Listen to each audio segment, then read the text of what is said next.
Assalamualaikum warahmatullahi wabarakatuh.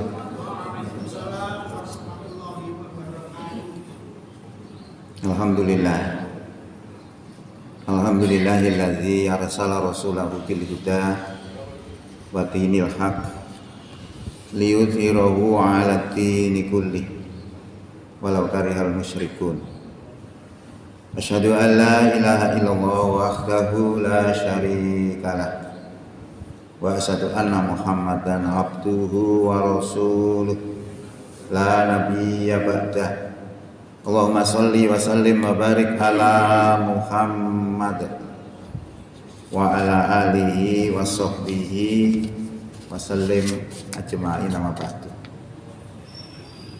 Bapak Ibu jamaah Masjid Al-Hidayah rahimakumullah. Syukur alhamdulillah di pagi hari ini kita bisa hadir untuk sholat subuh berjamaah yang dilanjutkan dengan kultum dalam rangka menambah wawasan keislaman kita sekaligus menambah mantapnya keimanan kita. Mudah-mudahan kehadiran kita di pagi hari ini diterima sebagai amal soleh di sisi Allah Subhanahu wa Ta'ala. Beberapa pertemuan sudah kami sampaikan terkait dengan indikator orang iman takwa dari berbagai macam situasi, keadaan. Tapi kali ini kami sampaikan juga bagaimana sifat Rasulullah dengan orang-orang yang beriman, bersama dengan orang beriman itu terhadap sesama mukmin, terhadap non-muslim. Ini juga penting supaya kita mengetahui seharusnya bagaimana. Di dalam sebuah firman Allah surat 48, surat Al-Fath ayat 29 disebutkan di situ, A'udzubillahi minasyaitonirrajim. Bismillahirrahmanirrahim. Muhammadur Rasulullah. Muhammad itu utusan Allah. Walladzina ma'ahu, dan orang-orang yang beserta dengan Nabi Muhammad tadi, asyidda'u 'alal kuffar, keras tegas terhadap orang-orang kafir. Kalau kita melihat di dalam Quran itu memang begitu. Ada garis-garis kejelasan dengan siapa kita berpihak, dengan siapa kita harus lemah lembut, dengan siapa kita harus keras tegas. Kalau melihat di sini Rasulullah beserta orang-orang beriman itu keras tegas terhadap orang-orang kafir. Tapi kalau kita melihat sejarah itu juga agak beda. Ketika Rasulullah diludahi, Rasulullah diam. Ya sampai 3 kali ketemu baru ternyata orangnya sakit justru disambangi. Nah ini juga akhlak. Lalu kita pilih yang mana ini?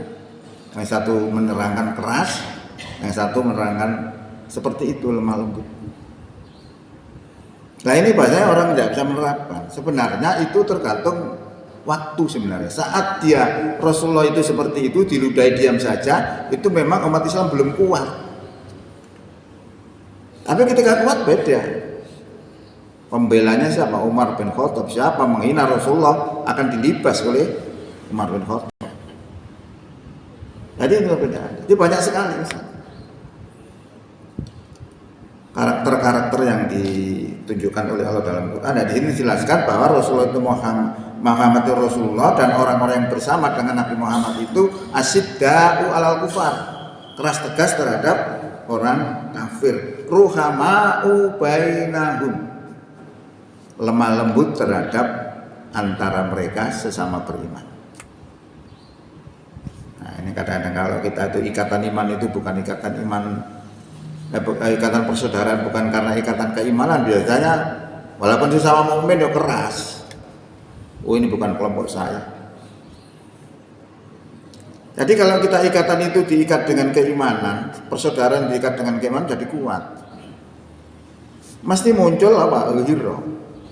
Kalau ada orang iman lainnya dihina, kita pun juga akan merasa sakit karena gambaran persaudaraan di dalam Islam itu seperti satu batang tubuh. Kalau salah satu anggota yang lain itu disakiti, yang lain terasa sakit. Itu Rasulullah mengatakan seperti itu. Kalau kita belum seperti itu, berarti ikatan kita belum ikatan persaudaraan diikat dengan iman. Masih diikat dengan kelompok, golongan dan sebagainya. Nah ini yang sulit. Maka hampir di seluruh dunia itu memang begitu. Memang umat Islam itu tidak dibuat seperti itu. Dibuat terikat dengan kelompok asobia. Tarohum ruka'an sujada. Kamu lihat mereka itu rukuk dan sujud. Jadi ini orang beriman itu pasti rukuk dan sujud, sholat pasti. Sebaliknya kalau orang munafik itu tidak. Orang munafik itu sholatnya malas. Kadang-kadang nih sholatnya karena orang delok, karena ijen gak sholat. Itu diterangkan oleh di dalam sebuah hadis juga. Quran juga demikian, menerangkan bahwa ciri-ciri kemunafikan itu adalah sholatnya malas. Mungkin istina ya maghrib sampai istirahat. Alam. Jadi kamu lihat mereka itu rukuk dan sujud ya bertahuna fatlam minallahi wa ridwana. Mereka itu mencari fadilah dari Allah dan juga mencari ridho Allah. Nah kalau istilah seperti itu berarti gerakannya mesti ikhlas. Kalau gerakan tidak ikhlas, walaupun amalnya wapi, tidak diterima. Karena ibadah itu sulit. Ibadah itu lahir dalam. Sholat aja maka tidak pernah ada sholat yang mengatakan kerjakan sholat, tidak ada. Mesti akimis sholatan. Karena akimis itu berarti tegakkan, tegaknya berarti urip. Berarti ada ruhnya di situ adalah lillahi ta'ala, dikerjakan dengan lillah. Kalau tidak lillah, tidak diterima. Sholat kita wis benar. Dimulai dengan takbir, diakhiri dengan salam, ucapannya juga benar, gerakannya juga benar. Tapi niatnya tidak lillah, tidak diterima sebagai ibadah. Diterangkan oleh Allah dalam Quran, fawailul lil musallin alladzina hum an sholatihim sahun alladzina hum yuraun. Celakalah orang yang sholat karena mereka lalai dalam sholatnya dan mereka riak kepada manusia. Neraka wel orang sholat. Ya itu kan, karena itu tadi karena apa? Dalamnya tidak lillah. Nah ini yang dilakukan oleh orang beriman itu adalah mencari fadilah dan ridho dari Allah Subhanahu Wa Taala. Simahum, tampaklah pada mereka suatu tanda-tanda fi wujuhihim, dalam wajah mereka, pada wajah mereka itu min asari sujud, dari bekas sujud. Jadi tanda-tandanya tampak pada bekas sujud. Nah ini juga ada yang mengartikan berarti batuknya gosong bekas sujud. Sebenarnya bukan ini maksudnya. Ya. Bekas sujud memang wajahnya orang beriman itu kan beda, dingin. Kalau kita bandingkan dengan preman beda, ya kan jajarnya mesti beda. Ya. Nah orang beriman itu sejuk, itu karena bekas sujud. Orang beriman senang ada malak misalnya. Saya kalau lihat YouTube ini orang-orang Sumatera itu ada preman yang luar biasa juga ya. Beda-beda wajahnya. Zalika masaluhum fit Taurati, yang demikian itu perumpamaan mereka di dalam Taurat. Wa masaluhum, dan perumpamaan mereka fil Injil, di dalam Injil. Jadi gambaran-gambaran iman yang seperti itu digambarkan oleh Allah dalam Taurat juga ada, dalam Injil juga ada. Quran juga ada. Wa masaluhum fit kazar'in, lah gambaran keimanan seperti itu, kazar'in seperti benih akhroja, yang menumbuhkan sat'ahu, tunasnya. Jadi ono benih menumbuhkan tunas. Nah benih kita geledakan gampang juga, nah sudah jadi tunas, mantap. Ke tanah itu mulai dibata abot, sudah mengakar ya. Jadi seperti benih yang menumbuhkan tunasnya. Fa'azarohu, maka tunas tadi semakin kuat. Fastawaladho, lalu menjadi besar. Fastawa dan tegak lurus. Jadi digambarkan imane wong bersama Rasulullah, berarti kalau orang bersama Rasulullah itu para sahabat. Sahabat mesti iman. Tapi ada sih yang juga munafik juga ada. Fastawa, maka tegak lurus ala sukihi, di atas batangnya.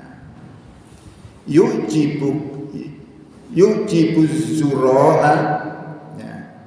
Yujibu itu mengagumkan, nggawokno. Zuroha itu adalah penanamnya. Karena Allah liyahidho bihimul kufar, karena Allah tidak menjengkelkan hati orang-orang kafir. Jadi diberi gambaran seperti itu, diberi kekuatan keimanan seperti itu, wong kafir ya jengkel. Nah memang kita lihat, kalau orang itu imannya tambah kuat, wong kafir tambah gak seneng, benci. Makanya ada gerakan-gerakan yang bagaimana melemahkan umat Islam, sing akidahnya kuat-kuat itu dilemahkan, cek gak kuat dengan agamanya. Nek gak kuat dengan agamanya, gampang disogok, gampang diatur. Tapi kalau orang yang tadi itu mencari ridha Allah itu sebenarnya nggak mempan disogok-sogok itu. Nah itu dibuat. Makanya ada gerakan-gerakan di Amerika itu, orang yang menyatakan dengan siapa harus berbuat baik, dengan siapa harus berkasih sayang, dengan siapa harus berlepas diri. Itu dibuat sebuah buku untuk melawan akidah-akidah seperti itu. Nah, akidah yang kuat-kuat begini itu paling ditakuti oleh orang-orang kafir. Wa'adallahu alladhina amanu wa amilus solihati. Allah berjanji pada orang-orang yang beriman dan beramal soleh, minhum, di antara mereka tadi, orang-orang yang beriman tadi itu, apa janjinya? Maghfiratan, pengampunan. Kalau Allah sudah mengampuni, aman. Ya, dosa apa gede ini Allah mengampuni dengan usaha-usaha kita, ya mudah bagi Allah. Hapus dosa paling gede itu apa? Syirik. Umar bin Khattab itu gembongnya syirik. Tetapi ketika mereka bertobat, hilang dosa-dosa ini. Itu gambaran kalau ilmiahnya begini. Kalau kita makan buah cermin itu kan sepet, punjul pahitnya, punjul kecut. Tapi kalau buah cermin tadi kita bacem dengan gula, buah cermin tadi berubah, rasanya menjadi manis. Itu adalah gambaran kesalahan apapun, kalau kemudian kita tumpangi dengan kebaikan-kebaikan, maka kesalahannya itu hilang. Itu bisa diambil panjenengan lihat dalam Quran surat 25 ayat 70. Jadi Allah itu akan mengganti kejelekan-kejelekan itu dengan kebaikan.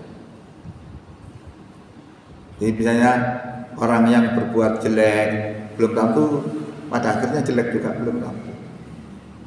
Orang yang berbuat baik pada akhirnya mesti baik, ya juga belum tentu.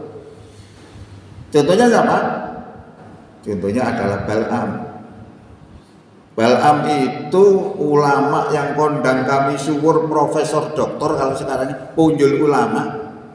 Tungone mandi, tapi pada akhirnya hancur di hadapan Allah. Bahkan diperumpamakan oleh Allah, kama salil kalb, perumpamannya seperti anjing.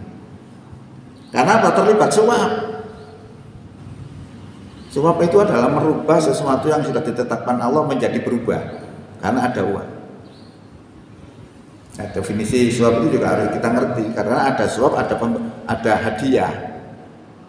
Kalau suap itu seperti itu tadi, Bang Bal'am itu sebenarnya seorang ulama besar yang harus membela orang beriman, tapi berubah menjadi memusuhi orang beriman karena diberi sesuatu, itu suap.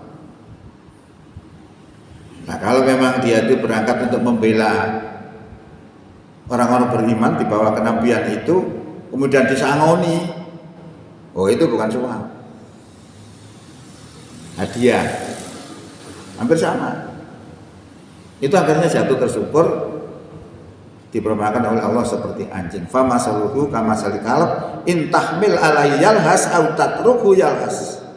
Anjing itu jika kamu akan menjulurkan lidahnya, dan jika kamu halau juga akan menjulurkan lidahnya. Faksusil qasasa la'allahum yatafakkarun. Ceritakan cerita itu supaya mereka bisa menjadikan pelajaran. Jadi contoh begitu. Nabi juga sama. Nah, turunan Nabi mesti tidak diroman atau tidak. Nabi Nuh ya banyak tahu. Seorang Nabi punya anak kafir. Loh, keturunan Nabi loh. Seorang Nabi punya bapak kafir juga ada. Siapa? Nabi Ibrahim. Nabi Ibrahim bapaknya masih kafir. Tidak mesti. Makanya yang dibanggakan itu bukan keturunannya, bukan kelompoknya. Yang harus dibanggakan adalah iman takwanya, karena Allah sudah mengatakan inna akramakum indallahi atqakum. Sesungguhnya yang paling mulia di antara kamu di sisi Allah adalah orang yang paling takwa. Jadi di sini nanti kita lihat itu keturunan itu ada berbasis darah, ada berbasis iman.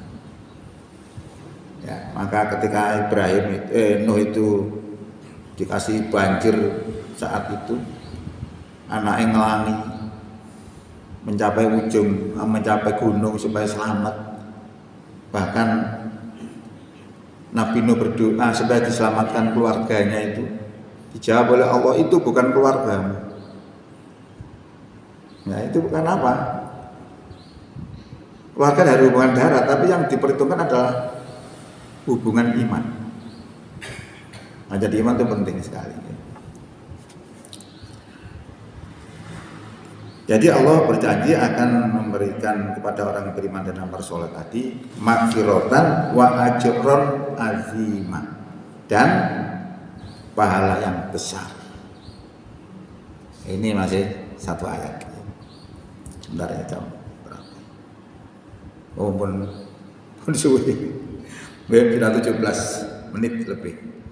Jadi nanti yang lain akan kami sampaikan juga Quran surat 8 ayat 2. Innamal mu'minuna alladzina idza dzukirallahu wajilat qulubuhum wa idza tuliyat alaihim ayatuhu zadatuhum imana wa ala rabbihim yatawakkalun. Salam ke depan ya. Karena ini juga menyangkut bagaimana sih orang beriman itu, salah satunya kalau disebut nama Allah bergetar hatinya. Sudah bisa enggak kita seperti itu?